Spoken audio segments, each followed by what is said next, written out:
Hello, and welcome to this Soulstreaker ASMR video. Please remember to like and subscribe for more videos. And if you'd like to support the channel further, check out the description for membership info. Memberships include bonuses like early access to videos, while also helping fund equipment and commissioned assets for richer stories. Thanks for listening. And now, on with the video.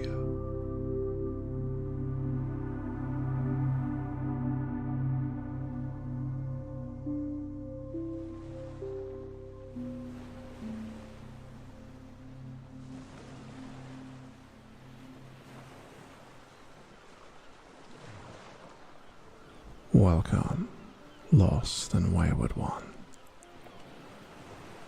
Amid calm seas and a cooling breeze, sit, relax, and listen, and I will tell you a story. A tale of the love of a mortal, contending with the will of the gods.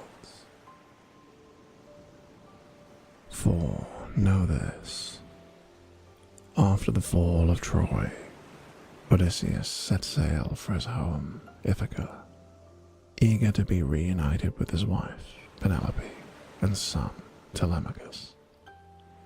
But the gods, ever vain and capricious, cursed him to wander, and his journey would last for many years. As our story begins, Odysseus is stranded on the Isle of Ogygia with the nymph Calypso. Immortal, fair, the picture of beauty and cleverness, Calypso desires for Odysseus to remain with her, soothing him with her singing and offering him a great gift, in addition to herself, the daughter of the Titan Atlas. The lady nymph went on her way to the great-hearted Odysseus when she had heard the message of Zeus. And there she found him, sitting on the shore, and his eyes were never dry of tears, and his sweet life was ebbing away as he mourned for his return, for the nymph no more found favor in his sight. Howsoever by night he would sleep by her, as needs he must, in the hollow caves, unwilling lover by a willing lady. And in the daytime he would sit on the rocks and on the beach, straining his soul with tears and groans and griefs. And through his tears he would look wistfully over the unharvested deep. So, standing near him, that fair goddess spake to him. Hapless man, sorrow no more, I pray thee, in this isle, nor let thy good life waste away. For even now I will send thee hence with all my heart. Nay, arise and cut long beams, and fashion a wide raft with the axe, and lay deckings and high thereupon, that it may bear thee over the misty deep. And I will place therein bread and water, and red wine to thy heart's desire, to keep hunger far away. And I will put raiment upon thee, and send a fair gale in thy wake, so that thou mayest come all unharmed to thine own country, if indeed it be the good pleasure of the gods, who hold wide heaven, who are stronger than I, both to will and do. So she spake, and the steadfast goodly Odysseus shuddered, and uttering his voice, spake to her winged words. Herein, goddess, thou hast plainly some other thought, and in no wise my furtherance, for that thou biddest me to cross in a raft the great gulf of the sea so dread and difficult, which not even the swift gallant ships, over rejoicing in the breeze of Zeus. Nor would I go aboard a raft to displeasure thee, unless thou wilt deign, O goddess, to swear a great oath not to plan any hidden guile to mine own hurt. So spake he, and Calypso, the fair goddess, smiled and caressed him with her hand, and spake and hailed him. Knavish thou art, and no weakling in wit, thou that hast conceived and spoken such a word. Let earth be now witness hereto, and the wide heaven above, and that falling water of the Styx, the greatest oath and most terrible to the blessed gods, that I will not plan any hidden guile to thine own hurt. Nay, but my thoughts are such, and such will be my counsel, as I would devise for myself, if ever so sore a need came over me. For I, too, have a righteous mind, and my heart within me is not of iron, but pitiful even as thine. Therewith the fair goddess led the way quickly, and he followed hard in the steps of the goddess. And they reached the hollow cave, the goddess and the man. So he sat him down upon the chair whence Hermes had arisen, and the nymph placed by him all manner of food to eat and drink, such as is meet for men. As for her, she sat over against divine Odysseus, and the handmaids placed by her ambrosia and nectar. So they put forth their hands upon the good cheer set before them. But after they had taken their fill of meat and drink, Calypso, the fair goddess, spake first and said, Son of Laertes, the seed of Zeus, Odysseus of many devices, so it is indeed thy wish to get thee home to thine own dear country, even in this hour. Good fortune go with thee, even so. Yet, didst thou know in thine heart what a measure of suffering thou art ordained to fulfill, or ever thou reach thine own country? Here, even here, thou wouldst abide with me, and keep this house, and wouldst never taste of death. Though thou longest to see thy wife, for whom thou hast ever a desire day by day. Not, in sooth, that I avow me to be less noble than she in form or fashion, for it is in no wise meet that mortal women should match them with immortals in shape or comeliness. And Odysseus of many counsels answered, and spake unto her, Be not wroth with me hereat, goddess and queen. Myself, I know it well, how wise Penelope is meaner to look upon than thou, in comeliness and stature. But she is mortal, and thou knowest not age nor death. Yet, even so, I wish and long day by day to fare homeward and see the day of my return. Yea, and if some god shall wreck me in the wine-dark deep, even so I will endure, with a heart within me patient of affliction. For already I have suffered much, and much have I toiled in perils of waves and war. Let this be added to the tale of those. So spake he, and the sun sank, and darkness came on. Then they twain went to the chamber of the hollow rock, and had their delight of love, abiding by each other.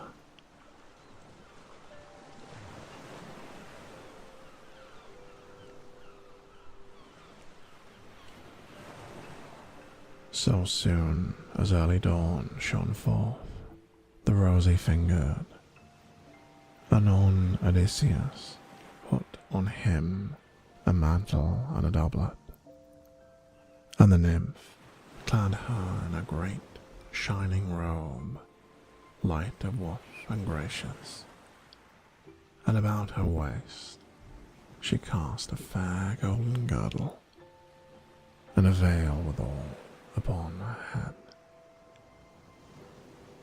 Then she considered of the sending of Odysseus, the great-hearted. She gave him a great axe, fitted to his grasp, an axe of bronze, double-edged, with a goodly handle of olive wood, fastened well.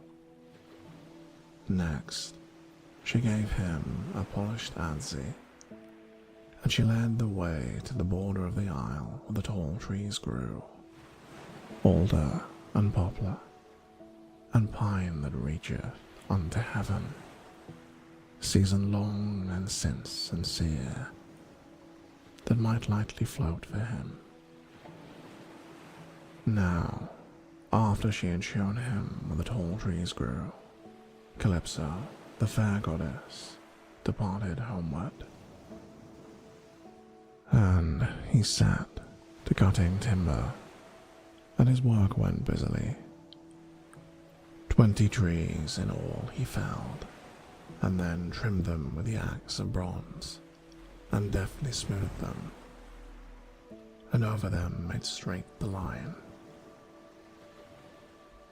Meanwhile, Calypso, the fair goddess, brought him augers, so he bored each piece of wood, and jointed them together, and then made all fast with trinals and dowels.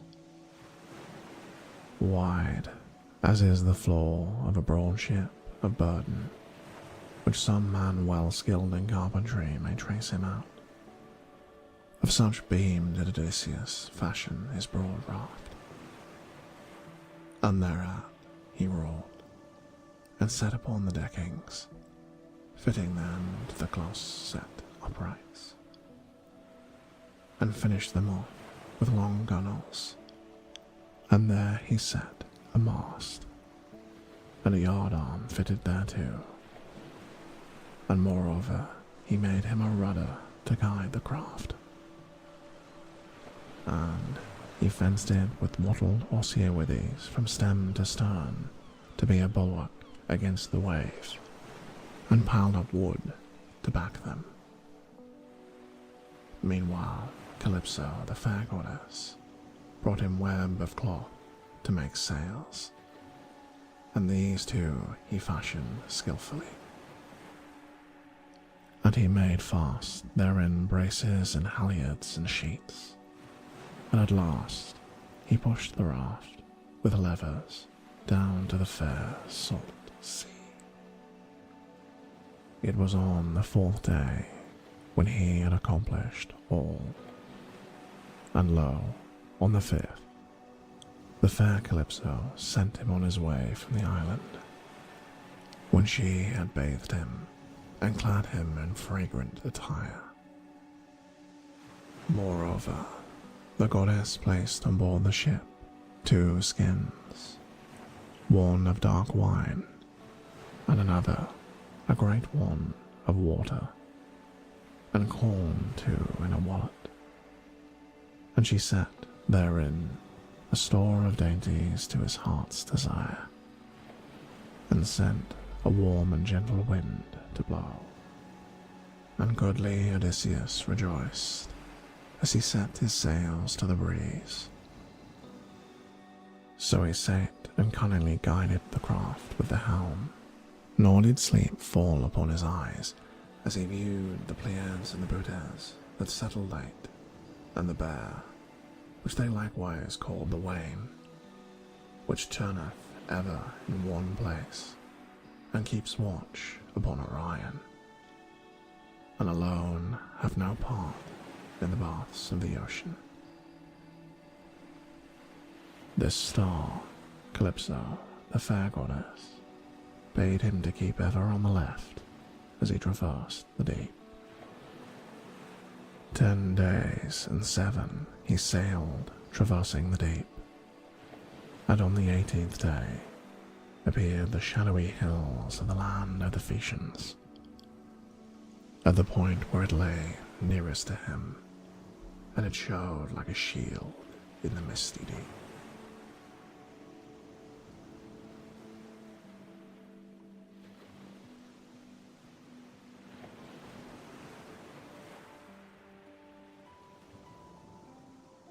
Now the Lord, the shaker of the earth, on his way from the Ethiopians, espied him afar off the mountains of the Solymi.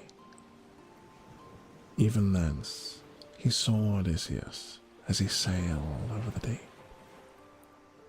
and he was mightily angered in spirit, and shaking his head he communed with his own heart. Lo, now, it must be that the gods at last have changed their purpose concerning Odysseus, while I was away among the Ethiopians. And now he is nigh to the Phaeacian land, where it is ordained that he escape the great issues of woe which hath come upon him. But methinks that even yet I will drive him far enough in the path of suffering.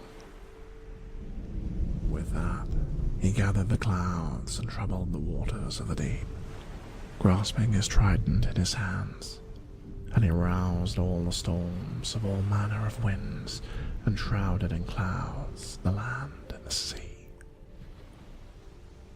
And down sped night from heaven. The east wind and the south wind clashed, and the stormy west and the north that is born from the bright air, rolling onward with a great wave. Then were the knees of Odysseus loosened, and his heart melted, and heavily he spake to his own great spirit. O wretched man that I am, what is to befall me at the last? I fear indeed the goddess spake all things truly, who said that I would fill the measure of sorrow on the deep, or ever I came to mine own country. And lo, all these things have an end. In such wise doth sooth crown the wide heaven with clouds, and hath troubled the deep, and the blasts rush on all of the winds. Yea, now is utter doom assured me. Thrice blessed were those Danaans, yes, 4 times blessed, who perished on a time in wide Troyland, doing a pleasure to the sons of Atreus.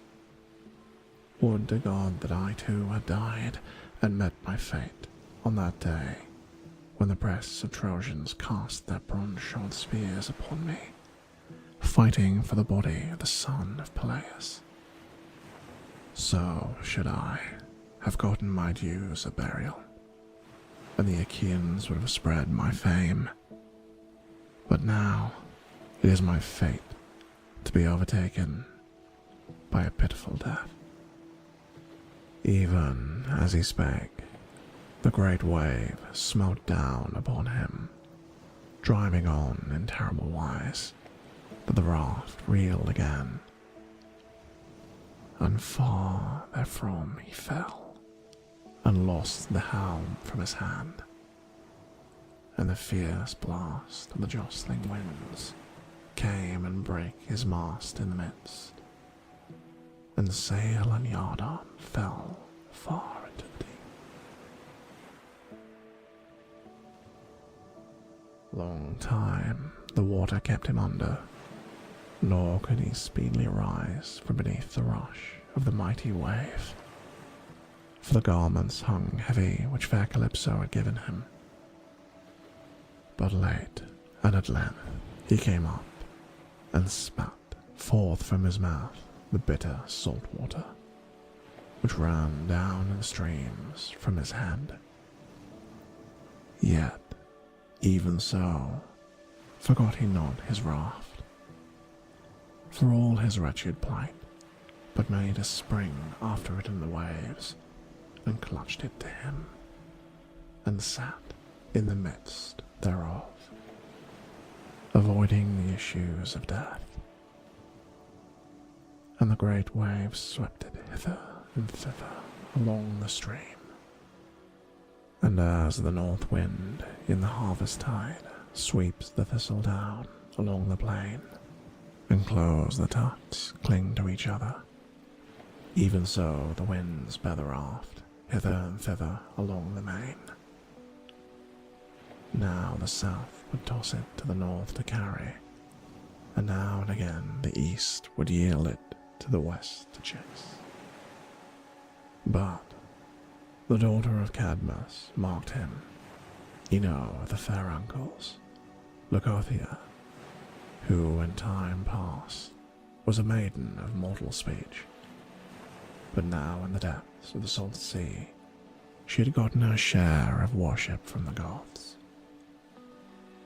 She took pity on Odysseus in his wandering and travail, and she rose like a seagull on the wing from the depth of the mere, and sat upon the well-bound raft, and spake, saying, Hapless one, wherefore was Poseidon, shaker of the earth, so wondrous wroth with thee, seeing that he soweth for thee the seeds of many evils?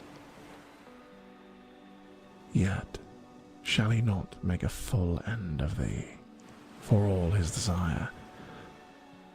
But do I, even as I tell thee, methinks thou art not witless. Cast off these garments, and leave the raft to drift before the winds. But do thou swim with thine hands, and strive to win a footing on the coast of the Phaeacians, where it is decreed that thou escape. Here, take this veil imperishable, and wind it to thy breast, so there is no fear that thou suffer aught or perish. When thou hast laid hold of the mainland with thy hands, loose it from off thee, and cast it into the wine dark deep, far from the land, and thyself turn away. With that, the goddess gave the veil, and for her part dived back into the heaving deep like a seagull, and the dark wave closed over her. But, steadfast and goodly, Odysseus pondered, and heavily he spake of his own brave spirit. Ah, woe is me! Can it be that some wand of the immortals is weaving a new snare for me, that she bids me quit my raft? Nay, verily, I will not yet obey, for I had sight of the shore not a long way off, where she told me I might escape. I am resolved what I will do, and methinks on this wise it is best. So long as the timbers abide in the dows, so long will I endure steadfast in affliction, but so soon as the wave hath shattered my raft asunder, I will swim, for meanwhile no better counsel may be. While yet he pondered these things in his heart and soul, Poseidon, shaker of the earth, stirred against him a great wave, terrible and grievous, and vaulted from the crest, and therewith smote him. And as when a great tempestuous wind tosseth a heap of parched husks and scatters them this way and that. Even so did the waves scatter the long beams of the raft. But Odysseus bestrode a single beam, as one rideth on a courser, and stripped him of the garments which fair Calypso gave him. And presently he wound the veil beneath his breast, and fell prone into the sea, outstretching his hands as one eager to swim. And the Lord, the shaker of the earth, saw him and shook his hand and communed with his own soul. Even so, after all thy sufferings, go wandering over the deep, till thou shalt come among a people, the fosterlings of Zeus. Yet, for all that I deem, not that thou shalt think thyself too lightly afflicted. Therewith he lashed his steeds of the flowing manes, and came to a jay, where is his lordly home. But Athena, daughter of Zeus, turned to new thoughts. Behold, she bound up the courses of the other winds, and charged them all to cease and be still. But she roused the swift north, and brake the waves before him, that so Odysseus, of the seed of Zeus, might mingle with the Phaeacians, lovers of the oar, avoiding death and the fates.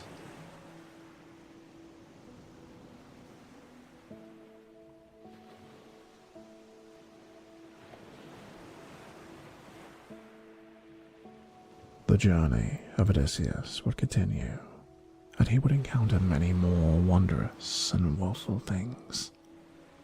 And one day, his eyes would behold his home, Ithaca. But that, as they say, is another story. For now, my friends, rest, sleep.